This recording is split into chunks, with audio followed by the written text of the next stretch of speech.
urgency. Urgency comes to mind. I think many of us have said, and I hear in many places, that the latest IPCC report was a shift change, a phase change for people, that suddenly the question was, do we succumb to this feeling of despair and doomism, or do we rally in some way and figure out how we can be effective? And that means holding oneself to a test about focusing energy, focusing time in the most effective way. So one of the resolutions I made as we were sitting in this circle today was to go back over my calendar for the next month or two. And this question, I had mentioned that Paul Hawken, I heard him speak, asked this question. So is this thing that I'm about to do helpful, or is it not helpful? And it sounds ridiculously, right, bimodal and to an absurd degree, but it's a helpful way to focus. So urgency with urgency, and clarity of purpose and focus, which is part of that, and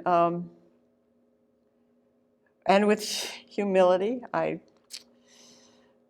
so treasure the testimony of our friends in the circle who are super experts in this field and who've been studying it all their lives and studying it quantitatively and doing models to predict the future, and who are the first to say, we don't know. We do not know where this will lead, because we've now gone beyond the place where the models are able to predict. It's even more complicated.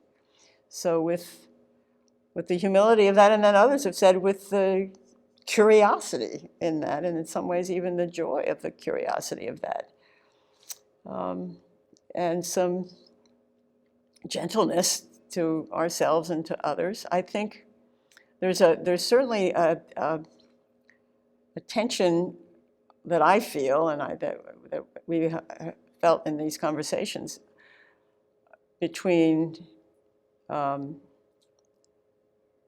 forgiveness and accountability. So, a big question about that the responsibility for the situation we're in is not just simplistically and uniformly distributed against all people in the developed world.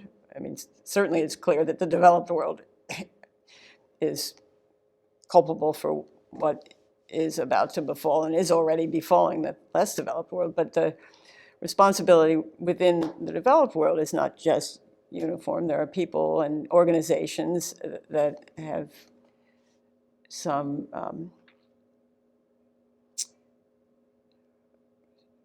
accounting to do for their behavior, and need to be held to account in some significant way. So how that happens, I don't know. But then there also has to be some way to pull back from pointing fingers at bad actors and thinking about how we as a species can bring ourselves together and find solutions. We all have a piece of it. That's really clear. Every single one of us, that's a theme. Everything any one of us can think to do can help. We won't solve this unless everybody thinks of a thing to do. We used to say in the 60s, if you're not part of the solution, you're part of the problem. And someone recently said, now, if you're not part of the problem, there is no solution, because the problem is so complex that we all need to find our piece of it and live into that. Living in the truth of it, being truth tellers and truth seers and truth witnessers, that's a very big part of what the future calls us to do and to be. How should we live now? I guess, and the final thing I would say is we have to live in connection. The more connections we can make and keep and sustain and deepen and enrich with individuals and groups and between individuals and groups, and the spaces between us are going to be so important that we tend those as lovingly and carefully and attentively and consistently and as we possibly can. And that, someone said at a conference I just left recently, and I quoted it, that the opposite of addiction isn't sobriety, it's connection. So connection is the pathway to health. The more we can be connected to each other and live in those connections and sustain them, I think the more we can find a future that can bring us joy and love and appreciation and all the things that we fear we may be losing.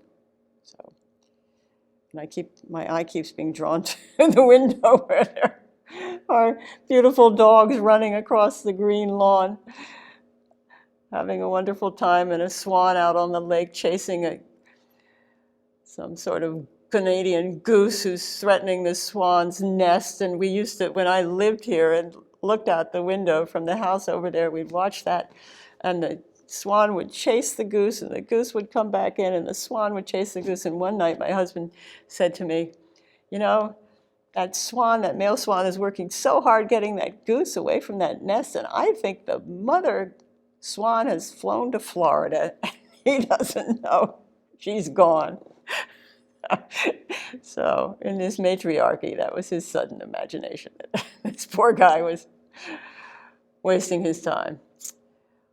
So, and that's, I guess that's my final point. There's something for women to be doing. There's something, the native traditions say Mother Earth, right? Mother Earth, Gaia, all of these things. But the women coming into their power and bringing each other together and bringing the men along with us, not excluding the men anyway. But there's something particular about this moment that calls to us women to find our power and bring it forward. So